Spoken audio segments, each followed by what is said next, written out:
này.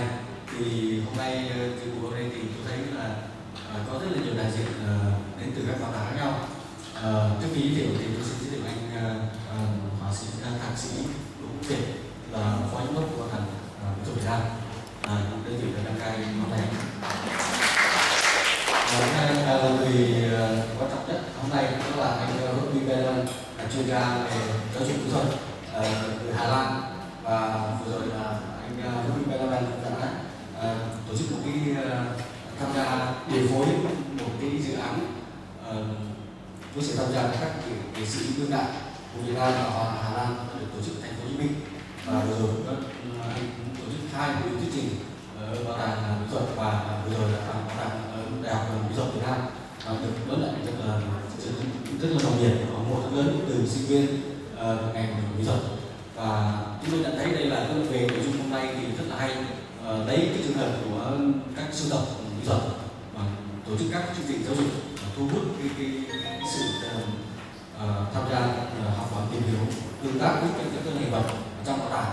Thì tôi nghĩ là cho dù là hiện vật nó mang tính chất như nào thì nó về tính chất giáo dục rất là có nhiều điểm tương đồng, và các bảo tàng khác, bảo tàng chuyên đề khác cũng có thể có học tập được. Và tôi cũng xin nhường lời trước mắt là trước khi anh Roby bắt đầu thì tôi xin giới thiệu anh Đỗ Việt. Con xin có vài lời với các anh chị. Hôm nay ta có những các cái nghiên cứu hiểu biết hơn nữa về cái sưu tập trong bảo tàng mỹ thuật Việt Nam, song song với cái việc mà giáo dục cùng với những các hoạt động của bảo tàng mỹ thuật Việt Nam với mạng lưới bảo tàng. Và ở đây cụ thể là chuyên gia Roby1 sẽ giới thiệu những cái chương trình giáo dục có liên quan đến cái trường hợp cụ thể là bảo tàng mỹ thuật Việt Nam. Thì trong cái thời gian mà không nhiều trong buổi chiều hôm nay thì chúng tôi sẽ dành thời gian chủ yếu cho cái việc mà hoạt động vận hành liên quan đến giới thiệu của chuyên gia, để cho tất cả các quý vị cùng có nghe và có những thời gian bổ ích cho cái chương trình hôm nay. Xin cảm ơn thạc sĩ họa sĩ Đỗ Việt. Tôi xin nhường lời cho ông Roby1, và tôi nghĩ là chúng ta mình dành khoảng chừng 1 tiếng rưỡi, tùy theo nội dung ông trình bày, và sau đó chúng ta sẽ bắt đầu là thảo luận các vấn đề. This is in luoi 1940. But this nice lady, she will translate for me. Tôi sẽ dịch cho ông ấy và xin phép là được ngồi, còn ông ấy thì có nói là ông ấy quen đứng thì ông sẽ dễ dàng truyền tải hơn. It's a bit strange for me working with a translator, and I think you all understand because you work in a museum, and when you're guiding a group, you have to look to each of them. Do they understand me? Đối với tôi thì cũng rất là khó khi mà tôi phải có một cái thông dịch viên, cũng như là các bạn khi mà các bạn hướng dẫn cho những người khách tham quan đến thăm bảo tàng của các bạn, thì các bạn cần phải nhìn vào cái ánh mắt cũng như là cái cử chỉ của khách tham quan. So now I see your reactions when she is speaking Vietnamese, and I don't know how you react to it. So, and sometimes while I'm talking, it's the same when I'm guiding. I make up my mind, oh, I have to tell this, and this might be good to tell, but not now. So that's how I work. So I don't know exactly what I'm going to tell. I know the topics, but I do not know exactly what. It depends on you, because you came to here, took a free day, so it's important for you that you can ask all the questions you want to ask. Như các bạn biết là tôi thì có cái sự khó khăn, bởi vì khi mà các bạn phản ứng sẽ là cái phản ứng với cái tiếng Việt mà người dịch của tôi dịch cho các bạn.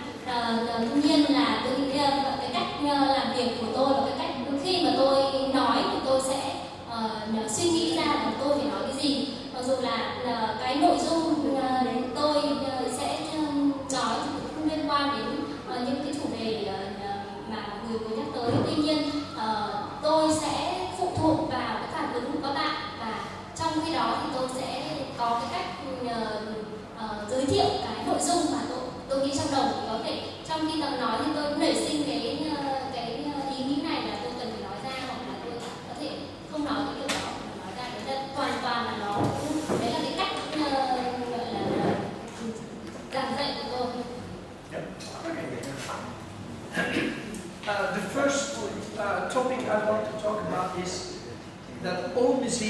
they have a certain collection. And we are used to make promotion for our museums with our collection. We tell them, also to schools, you should come here because you can learn about history. You should come here because you can learn about art. That's the way normally museums try to be attractive for schools. Tất cả các cái bộ sưu tập của bảo tàng thì các bảo tàng đều muốn là phát huy của nó, giới thiệu đến với các cái nhà trường cũng như là cho mọi người hiểu được về cái chất lịch sử và nghệ thuật của nó. Đó là một cái suy nghĩ rất là thông thường. So, but in my point of view, you can use your collection in another way. Schools, when you say we bring art, then it will only come schools who are interested in art. Khi mà các bạn dùng các cái bộ sưu tập về nghệ thuật thì các bạn nghĩ rằng là chỉ có những cái học sinh quan tâm đến nghệ thuật thì mới đến xem thôi. Yeah. The way I was working in Amsterdam for it was called the Children's Art Palace. I went to the schools and I did ask, what are your problems, the study problems at school? Và cái cách làm của tôi thì khác. Chẳng hạn là tôi có đến một cái trường nghệ thuật và tôi có hỏi là những cái vấn đề về giảng dạy ở nghệ thuật ở đây là những vấn đề gì. And I started to talk with the teachers because very often teachers say, oh, it's about art and we don't have time for art. And then I said, yes, but wait a moment. When your children come to us, when you say, for example, we have problems with mathematics, then we make a special programs for training the abilities of your children in mathematics, and they do not know, they only will see art, but we will train them to become better in mathematics. Chẳng hạn như là khi mà tôi hỏi những cái các người giáo viên dạy ở cái trường đó thì họ nói là họ sẽ dạy về nghệ thuật nhưng mà họ không có cái thời gian dạy về nghệ thuật. Nhưng mà tôi lấy một ví dụ như là học sinh muốn học đạt toán và chúng ta có thể cho học sinh đến để thăm các cái bộ sưu tập của bảo tàng và chúng ta cũng không cần phải nói rằng là chúng ta đang dạy toán ở đây. So I think you can use almost every collection to teach almost everything. Và chúng ta có thể sử dụng các cái bộ sưu tập của bảo tàng để dạy tất cả mọi thứ chứ không phải chỉ có những cái vấn đề như là chúng ta hình dung là những cái gì liên quan đến bộ sưu tập đấy. Yeah. Only it's not very easy. You have to train yourself, your museum, because schools, I think it's the same in Vietnam as in the Netherlands or in Europe. The teachers, they do not have so much time. So you must, as a museum, you must make a good educational program and you say, okay, this is your problem, this is what we suggest, we are going to work on it, and you start with one school, and when you have good contact with that one school, you broaden it to more schools. Và tôi nghĩ rằng là các cái bảo tàng cũng phải tự mình đào tạo bản thân mình, bởi vì rằng là các cái giáo viên thì họ luôn luôn nói rằng là họ không có nhiều các cái thời gian để dành cho cái việc dạy các cái vấn đề về bảo tàng. Như vậy thì các cái bảo tàng đào tạo mình bằng cái cách nào? Bằng cách là họ sẽ tìm ra những cái vấn đề của các cái trường và giải quyết các cái vấn đề của các cái trường đó. Và khi mà có thể giải quyết được vấn đề của một trường này thì chúng ta đã có thêm được cái kinh nghiệm và có thể tiếp tục làm với những cái trường khác. Yeah. So most of you do know already a lot about your own collection, and you know how to use your collection to attract visitors. But I think it should be nice when you also can develop your abilities for using your collection as an educational instrument. Tôi nghĩ rằng là các bạn thường là sẽ làm việc với các bộ sưu tập để làm sao mà có thể hấp dẫn được khách tham quan, và cái điều quan trọng là chúng ta chuẩn bị như thế nào để có thể tạo cho mọi người có những cái khả năng để để tiếp nhận các cái thông tin từ các tư vấn. I think you're reciting now something I wrote a few years ago. Is this for you, museum? The paper you were getting now, it's about this museum? Tôi đã có một cái bài viết về cái bảo tàng này, không biết là tôi đã gửi. Which one is it? Đây là cái bài dịch của you send the Yes, but I said many files. I don't know which file this is. the exhibition. For the museum. Oh yeah, I wrote for training mathematics. You was able to translate for that. Okay, no, it's Also function of geometrics in art. okay. I see. I was writing this book. It's in English. I have a few hard copies, but I also sent a digital version, so you can make copies as many as you want. And the first part of the book, it's about what learning is. Because I discover many people, they think, oh, learning is learning, but it's not that simple. Tôi có những cái quyển sách tôi viết về cái phương pháp học tập, thì ở đây tôi chỉ có một số cái bản gọi là chuẩn được thôi, còn tôi đã gửi cái bản file điện tử và các bạn có thể copy bao nhiêu cũng được. Thì ở trong đấy thì có một phần đầu tiên thì tôi nói về học nghĩa là gì, và mọi người chỉ nghĩ rằng là học tức là học, nhưng mà nó không chỉ đơn giản là như vậy. Yeah. I did not invent the theory. The theory comes from first, I believe it was Vygotsky, and then later Van Pareren. And Van Pareren, he was a very famous Dutch professor in education, and he is his books are translated more and more, and people are more and more using this idea because they are so interesting. Tôi viết cái quyển sách này dựa trên một cái lý thuyết, và với cái lý thuyết này thì sau đấy thì được ông Van Pareren tiếp tục làm sáng tỏ, và cái quyển sách của ông ấy thì cũng được dịch ra và được sử dụng ngày càng nhiều. Yeah. To make clear what I mean by learning is a very simple example. When somebody is learning to ride semi, so you all know how to ride semi, a motorbike, semi. Chẳng hạn như là cái việc học thì tất cả chúng ta đều học là lái xe máy. Yeah. You might think learning a semi, sometimes I see 4 rangers and then they hide a motorbike and then say it's like this and like this, and then they jump on and boing, accident.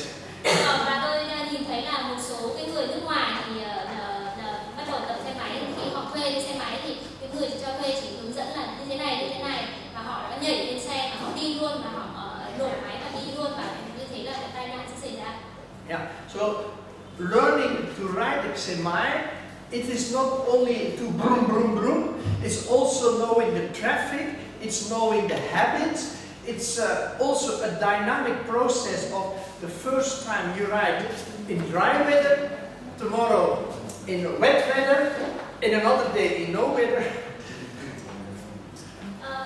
Việc lái xe máy không chỉ là chúng ta biết nổ máy, biết nhấn ga, mà việc là chúng ta cũng phải hiểu cái giao thông ở đó như thế nào, các cái thói quen ra sao, những cái vấn đề liên quan đến văn hóa và thời tiết ra sao. It's also, you have to know, you have to put petrol in it. You must lock it when you stop. When you try to park, somebody takes it over from you. All those things means learning how to drive a semi. So there are many things. Và có rất nhiều điều các bạn phải học, chẳng hạn như là đi đổ xăng như thế nào, khóa xe khi mà người ta không ngừng nữa, hoặc là dừng lại cho những người mà đi qua. And also you have to remember the streets, because when you do not know the streets, then you're watching and then things go wrong. So, and that's typical for all kinds of learnings. Mr. Fauquarel, he said that there are at least 8 different processes in when you're learning something. You must memorize things, you must understand things, you must learn to use the rules, you must learn to interpretation of the rules, you must, well, so many different kind of process. Yeah. Yes, you must translate. Và cái việc mà các bạn học lái xe máy đấy thì các bạn còn phải biết thêm rất là nhiều điều nữa, chẳng hạn như là biết đường xá như thế nào, thì chúng ta đi trên đường thì chúng ta phải biết là đường như thế nào, chứ không phải là chúng ta cứ vừa đi vừa nhìn. Và như vậy thì theo cái lý thuyết của ông Paré thì ông ấy có đưa ra là có 8 cái quá trình học tập, có thể chẳng hạn như là nhớ này, hiểu này, sử dụng các cái luật lệ như thế nào, và cái việc sử dụng các cái luật lệ như thế nào cho đúng, hoặc là rất nhiều các cái vấn đề khác nữa. Cấp độ thì càng ngày càng cao hơn.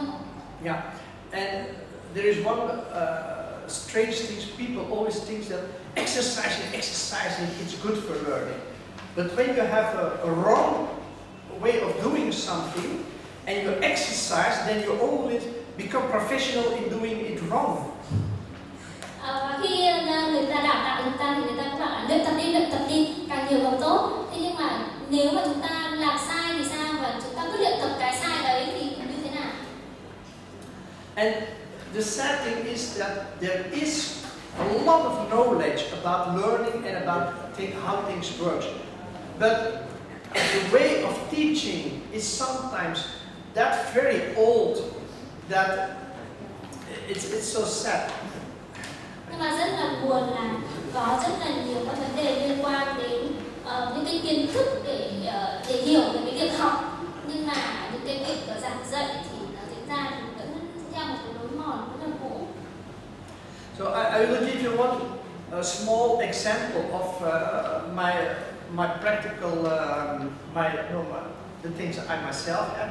I wanted to learn Vietnamese. All the books learning Vietnamese, they are written 30 years ago somewhere in Australia. And then they have Vietnamese reprinting, so you cannot read them very well. But they all start with exercising for one, because they say the pronunciation is important. So you have to make many exercises. So when 100 foreigners start with the course, about 3 months later, they're only left 2 and the others say it's too difficult. Tôi chỉ lấy một cái ví dụ đơn giản là cái việc thực hành cái việc học tiếng Việt. Có rất là nhiều các cái quyển sách được viết ra để cho những người học tiếng Việt, và những cái quyển sách đấy thì những cái người học nước ngoài học, và họ cứ phải tập đọc những cái từ với rất nhiều các cái âm sắc khác nhau. Tuy nhiên là cái họ cố gắng học tập như thế trong vòng 3 tháng thì ai cũng nói rằng là quá khó và quá phức tạp, và cảm thấy là không thể học. So I also had difficulties, but 3 days ago I was in a bookshop and I saw this book. Và tôi cũng gặp những cái khó khăn khi học tiếng Việt như vậy, và 2 ngày trước đây thì tôi có mua một cái quyển sách dạy tiếng Việt. And it says in the introduction, so this book is not advisable for beginners. Và nói rằng là quyển sách này không dành cho những người bắt đầu học tiếng Việt. But the whole thing is that the first thing they're writing, when you know this, then learning Vietnamese is so much more easy because you understand what things are doing. And I give you the example with the syllab, the word tuan, the mathematics.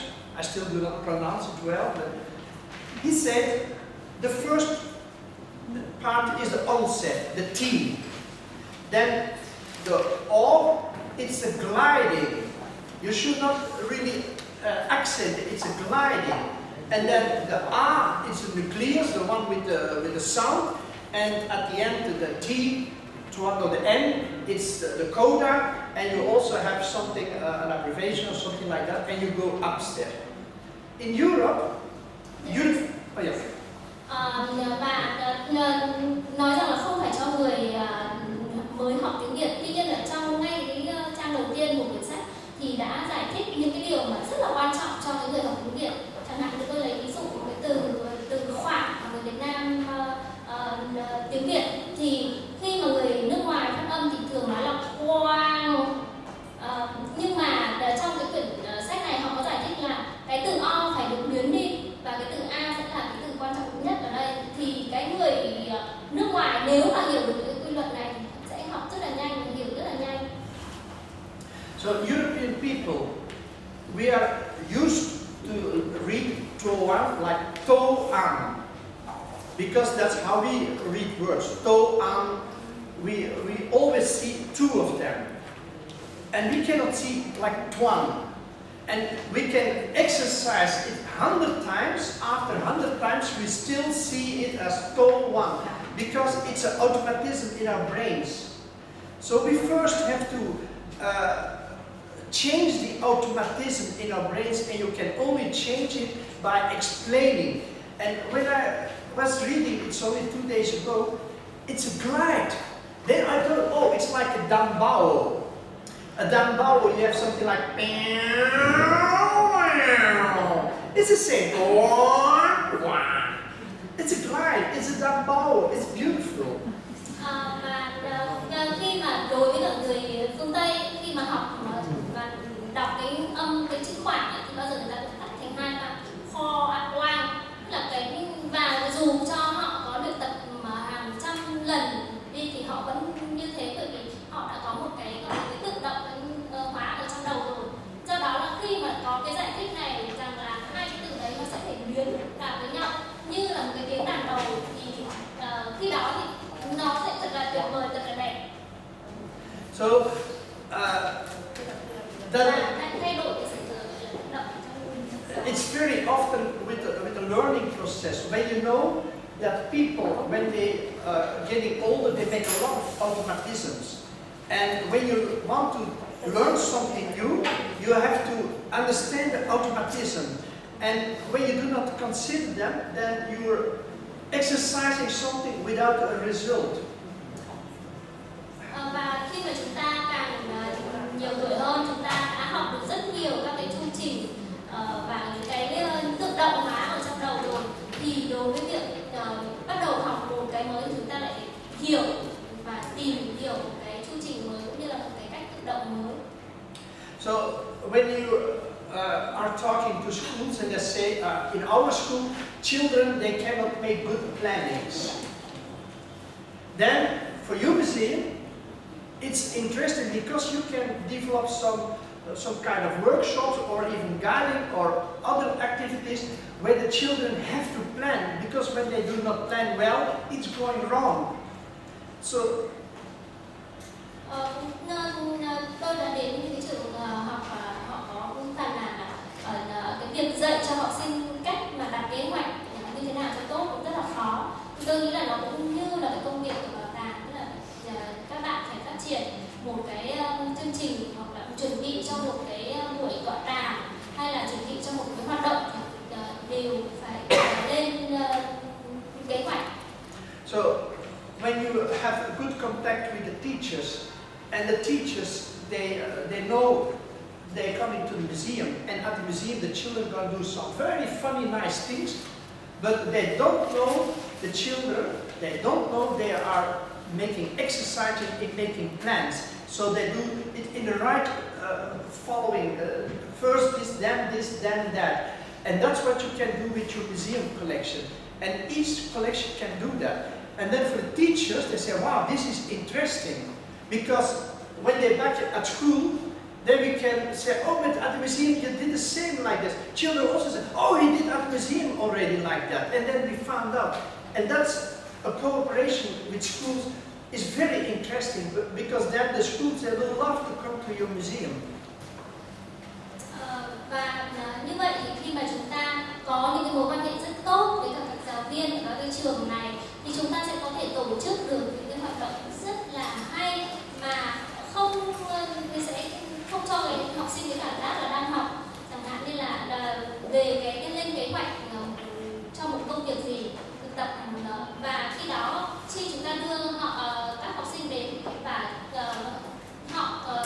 các học sinh nghĩ rằng là đang làm một cái điều gì rất là vui với cả cái công việc của bảo tàng thì liên quan đến bộ sưu tập chẳng hạn, thì họ cũng phải đi theo từng những cái bước cái công việc cũng có lên kế hoạch, nhưng mà khi đó thì họ đã được cái thực tập cái việc lên kế hoạch rồi, nhưng họ không biết rằng họ đang được dạy những cái việc lên kế hoạch, và khi họ trở về trường học thì họ cũng được dạy được những cái bước để lên kế hoạch, thì họ rút ra được cái bài học mình đã làm một cái công việc ở bảo tàng, nó từng ngày những cái bước và nó tương đương với cái việc lên kế hoạch, thì như vậy thì đó là một sự hợp tác rất là tuyệt vời giữa bảo tàng và các cái trường học. So, and very important is it's just like riding a motorbike. You have to learn it with good weather, with rainy weather, with all kind of weather. In very busy situation, in a small village, when you're exercising abilities, you must do it in several different kind of situations. Cũng giống như việc bạn học lái xe máy thì bạn phải biết thời tiết ra sao, sầu tốt như thế nào, tình trạng đường xá ra sao, thì cái việc học để có được những cái khả năng nhất định thì cũng cần trong những cái tình huống nhất định. I will show you a few pictures of the. Yeah, it's later. This is well, this was just in the museum with the children. I sometimes lay them down. It's a bit different way of looking at art, but in this situation they had to use their imagination. But it's a little bit further. You can go on and on the stick. There must be more pictures on the stick. It's on the stick. There are more pictures. Các bạn có thể nhìn thấy là trong cái hình ảnh này thì học sinh được cho nằm xuống, và đây là một cái trải nghiệm thì các em tưởng tượng có thể không giống như là các em đang học về nghệ thuật, đúng không? No, on the stick there must be more pictures. You have the stick somewhere? This stick. Yeah, there must be more pictures. Maybe this one. Yeah. You can open. Yeah. Here, what we did in Amsterdam, because you have to practice and develop your abilities in many different ways. So we created several different labs. That's why we call it labs. Okay. Và đây là một cái thực hiện ở bảo tàng ở Amsterdam, Hà Lan, và giáo dục và đào tạo cho họ những cái khả năng, cái từ last tôi chưa biết là giải thích. This is that's light. Wow. So this they had to draw the children, but you can go to the next picture so you get an idea. This lab was when we each project there was a part that they had to do on using the computers. They also had this was a computer lab, and they were exercising the same ability as in the other labs, but the children did not know that. They thought, oh, something completely different. But for this project, it was about making plannings. And they had to do some plannings. Also, for the other, and the next, you can show the... Here, they are making, it was a crayon map. And again, they had to make some plannings before they could do anything. Oh yeah, sorry. Và các bạn nhìn cái bức ảnh mà các em ngồi có rất là nhiều các cái máy tính, đấy là như là một cái phòng lab, phòng thí nghiệm, và khi mà các em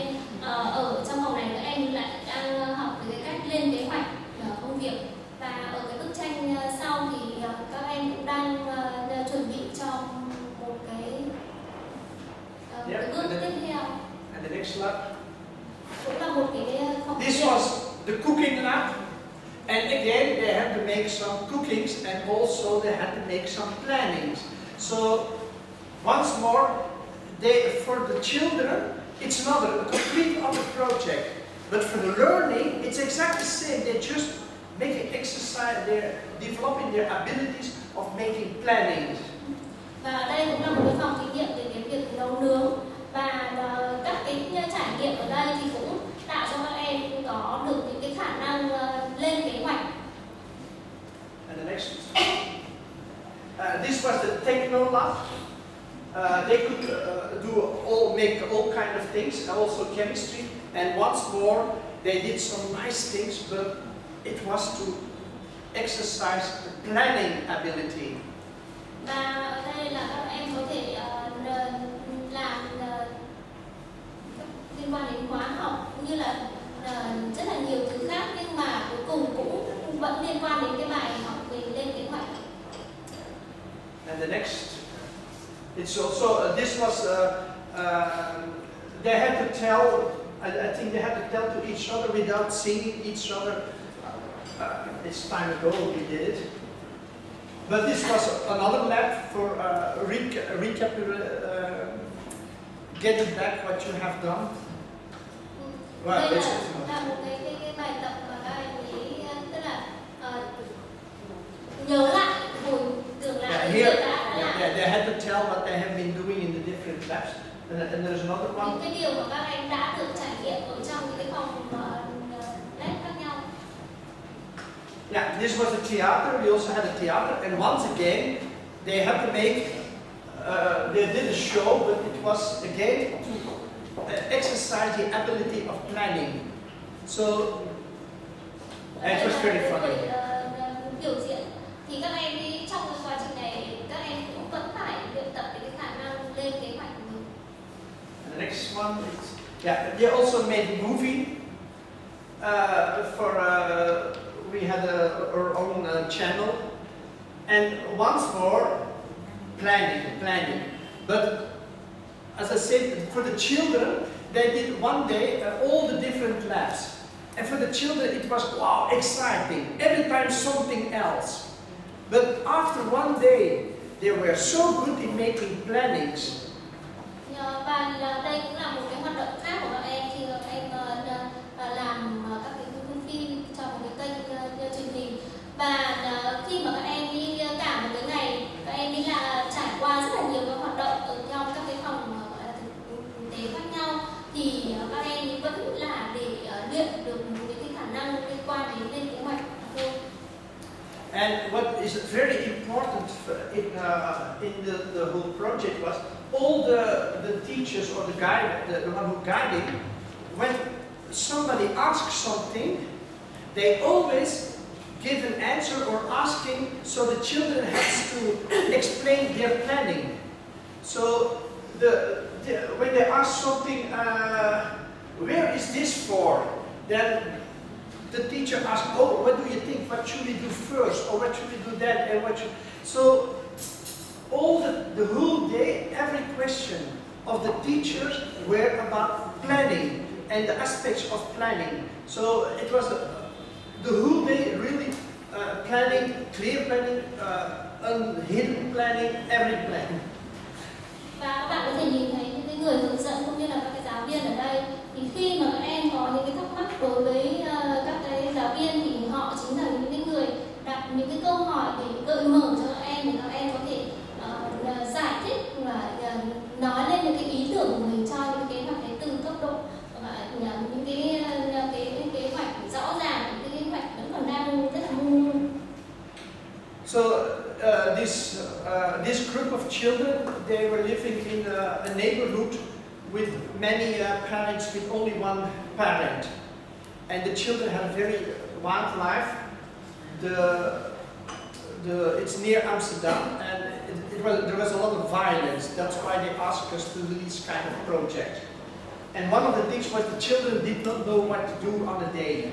They were always boring, and then when you're boring, you do stupid things. So they asked us, help them to make plans, so they know this day we are going to do this, and not like what should we do this day. No, they had to make plans.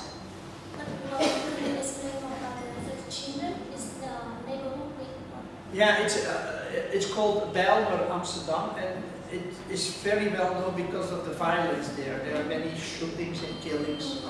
các em là học sinh này thì ở một cái khu vực ở Amsterdam mà là cái nơi có rất là nhiều cái bạo lực là bắn và giết chóc.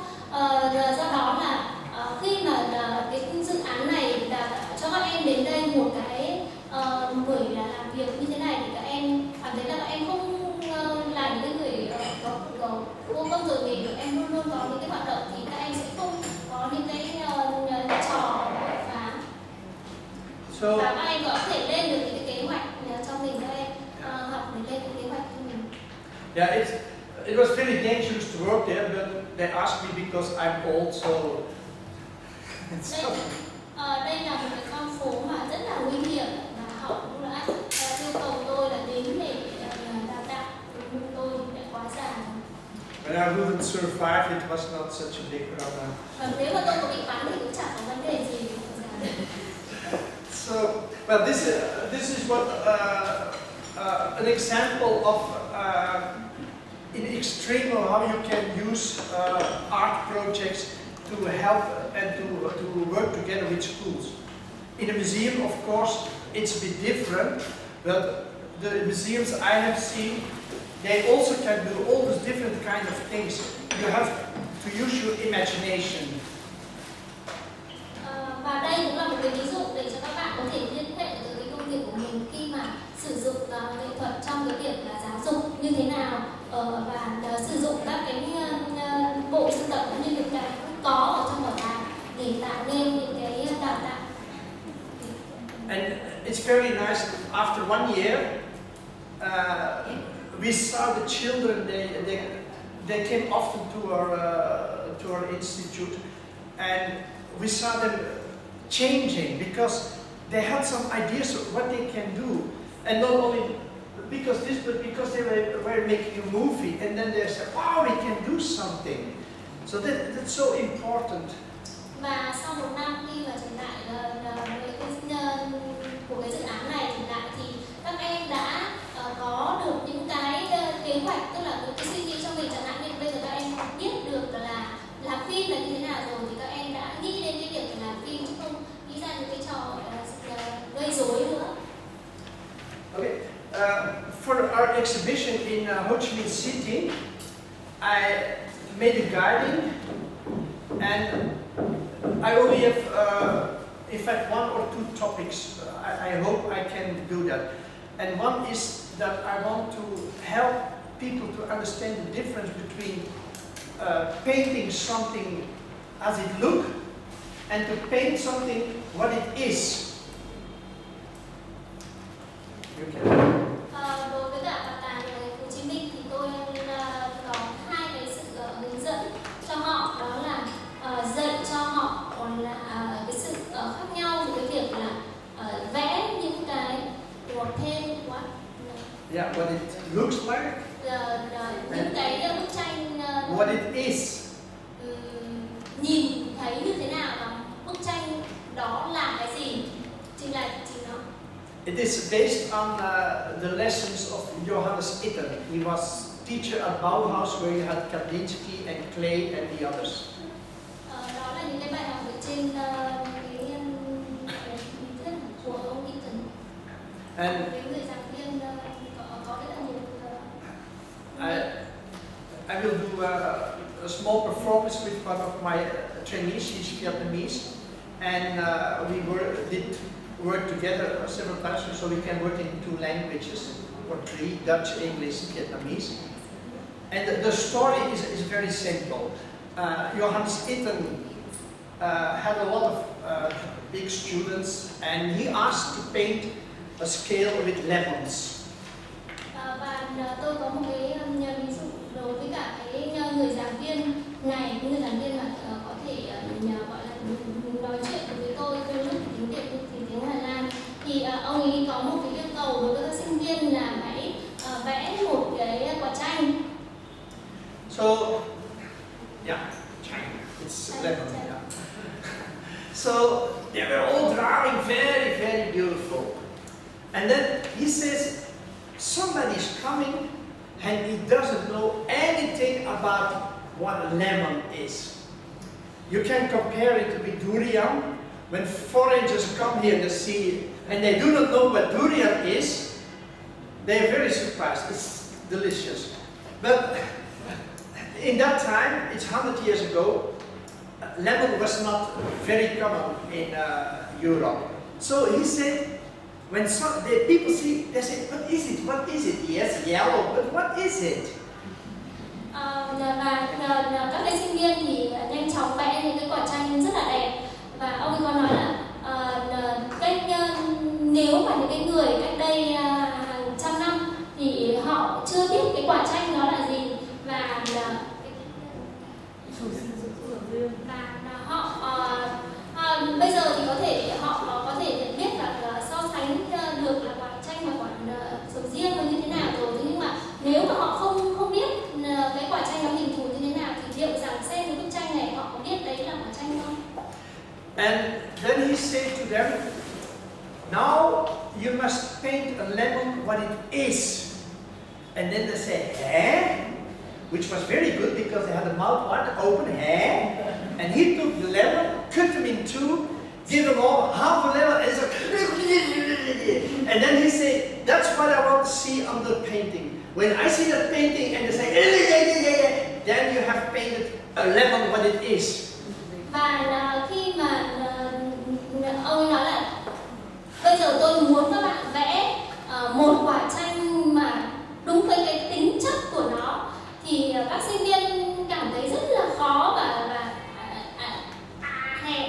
há mồm ra để không hiểu là phải vẽ như thế nào.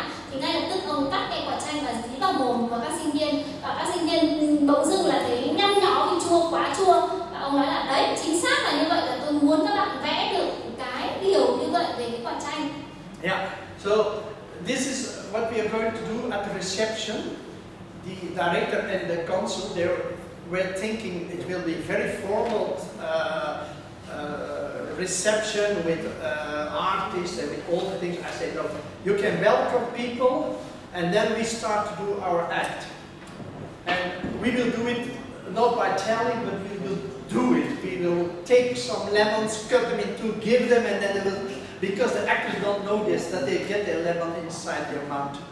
Và cũng giống như là cái buổi mà đón tiếp của bảo tàng đối với tôi và những cái người tư vấn của dự án, thì một cái người lễ tân rất là trịnh trọng, rất là nhiều thứ gọi là lễ tân diễn ra. Thì tôi chỉ nói là không cần phải có nhiều các cái nghi lễ đấy không, hãy chỉ giới thiệu tôi là ai, giám đốc là ai, và tôi ngay lập tức cho họ biết là cái họ phải làm và cái việc họ sẽ cần biết đó là cái gì, như là cái việc đưa quả tranh vào cùng với các anh sinh viên, và anh sinh viên sẽ biết là quả tranh nó bị gì. So we invited a lot of children because children love it, and when the children love it, the parents also love it. Chúng tôi mời rất là nhiều các cái học sinh đến, và khi mà các cái trẻ em đến, và trẻ em khi mà đã thích thú thì chắc chắn là bố mẹ cũng sẽ đến. And I made the exhibition as in three groups.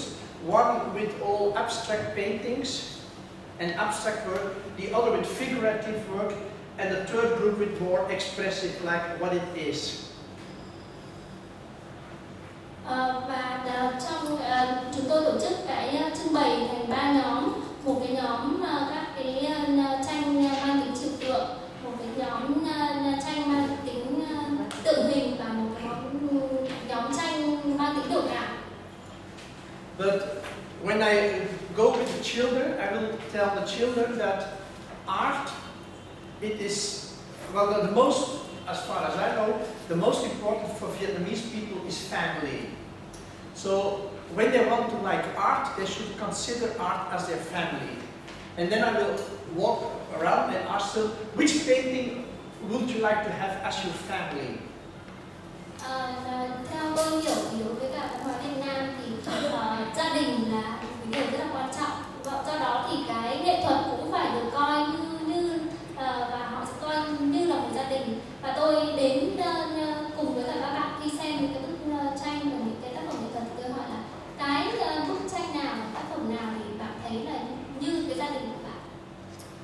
And now because almost everybody's half asleep, it's time for you maybe to, when you have some questions, more concrete, because I can talk for many, many hours, because I'm a guide, and I'm used to talk for weeks. I can continue that.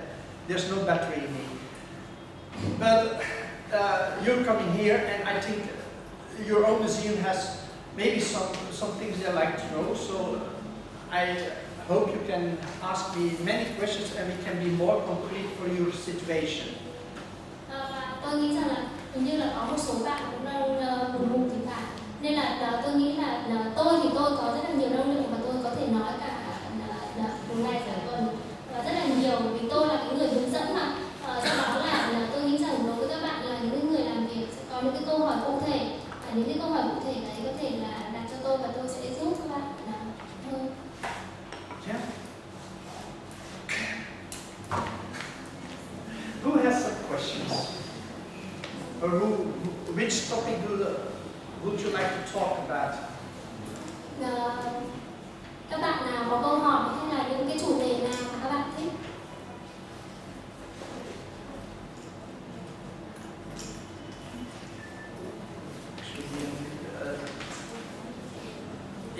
Tuesday I was at the University of Arts, and then after a while one finger and the next, and then after a while everybody has some questions. So don't be afraid to ask questions, because you came specially here, and maybe I give strange answers, but maybe you can do something with it. Và đầu hôm trước thì tôi có giảng ở trường đại học, thì sau đó thì có rất là nhiều câu hỏi đã đến với tôi. Các bạn hãy có những cái câu hỏi và tôi sẽ trả lời trực tiếp cho các bạn. Đừng e ngại. So maybe I can ask, is there somebody from the Women Museum? Cho tôi có câu hỏi là bạn nào từ bảo tàng phụ nữ không? You're from the Women Museum? Because I was there 5 years ago, I heard that you make a complete different situation. There, you had a very nice exhibition about street sellers. Tôi có biết là bảo tàng và các bạn là năm trở lại đây thì có rất là nhiều những cái đổi mới, và các bạn có một cái trưng bày về những người bán hàng rong rất là được biết đến, nhiều người biết đến. And do you develop the education program? Các bạn có phát triển các cái chương trình giáo dục không? Yes, each month we often invite many kindergarten or secondary school or primary school come to the visit and do many educational activities. But I think it's very limited, because in our museum we have some private content about the women, yes, but we don't know how to promote the activities suitable for all the people around. Well, I can tell you, you did already promote, you're doing already a good job, because yesterday I was at the lunch, no, it was something at the Dutch ambassador. And there I met a woman who just came to live in Hanoi, and she was talking very enthusiastic about your museums. So she said, oh, they're doing very nice things. So you do already some promotion, but I understand you want to reach more schools, or? Tôi nghĩ là các bạn đã tổ chức các cái hoạt động giáo dục cũng rất là tốt đấy, bởi vì hôm qua thì tôi có đến có mặt ở nhà đại sứ quán, và tôi cũng gặp một người phụ nữ đến Việt Nam và người tại Roby1, và anh nói rằng là bà nói rất là nhiều về bảo tàng phụ nữ, chứng tỏ là những cái gì các bạn làm đã rất là thành công. Yes, in recent times we organized the story of market exhibition, and in exhibition we have a place for the people to do activities like they can buy something and use the very own money. Yeah.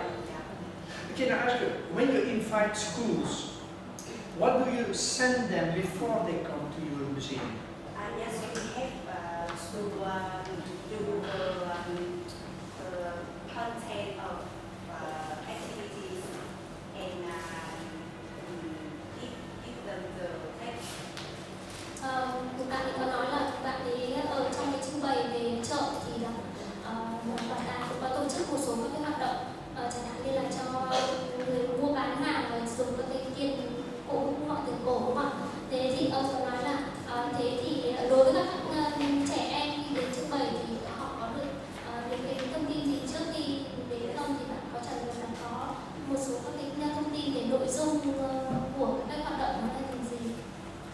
They can give them directly or send the email. But and do you invite the teachers also to come to your museum before they come into the school? Các bạn có mời các cái giáo viên đến với các bạn trước khi mà mời học sinh đến với các bạn không? Sometimes some teachers from school. Yeah. And you also go to the schools yourself? Yes. We Một have số thì có gặp gỡ, nhưng mà là ông có hỏi là các bạn có đến trường thì hỏi không? yes. And is it the same person who go to the school as the one who doing the guiding in the museum?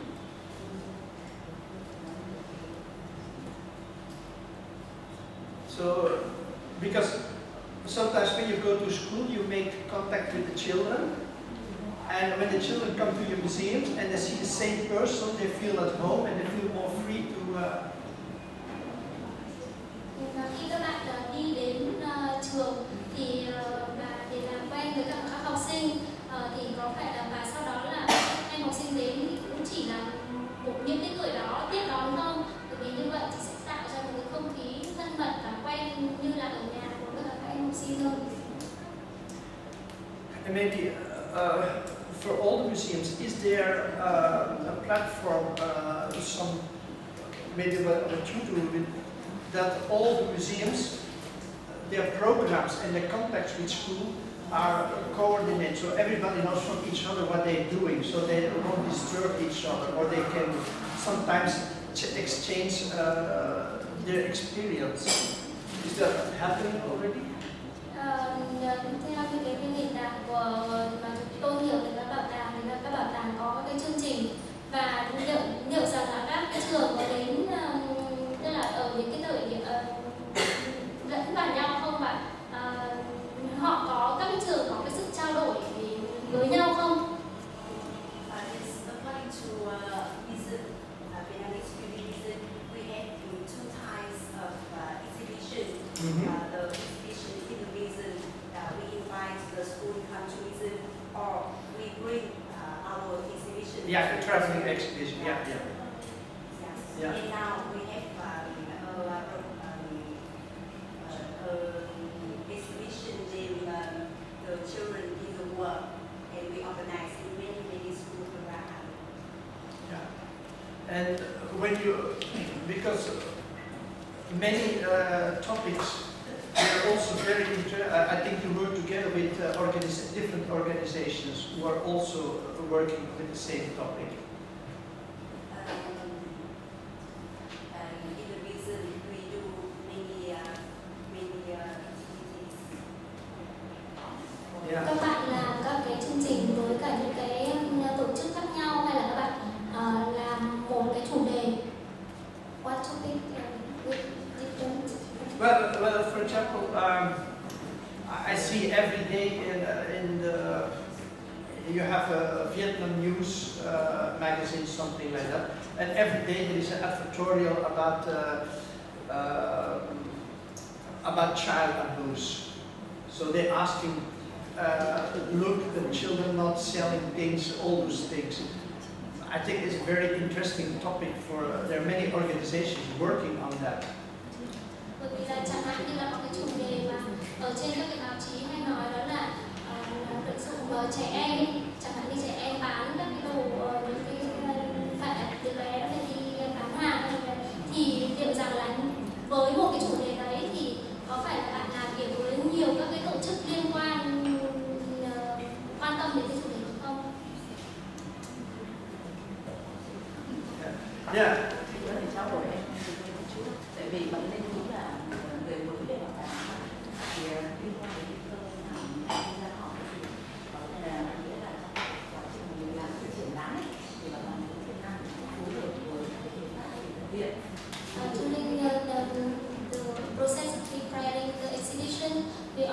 coordinate with many different partners to make the exhibition. Real children, well, the first one was in Boston 100 years ago, but the Trophy Museum in Amsterdam, it survived because the government said, oh, we don't have money anymore for art and culture, it's not important. Cool. While here you have a museum in Ho Chi Minh. Every 2 years there's another building, so it's growing. And Tôi nghĩ là trong 5-10 năm nữa thì các nhà bảo tàng ở Hà Lan sử dụng bộ sưu tập hiện vật trong bảo tàng và trong bản đồ phân viện. Tôi muốn ông có thể đưa ra một số kinh nghiệm cũng như là cái thông tin làm như thế nào để các bảo tàng có thể khai thác và sử dụng cái bộ sưu tập hiện vật có trong bảo tàng và trong các giáo dục ạ, và sẽ kết nối cái sưu tập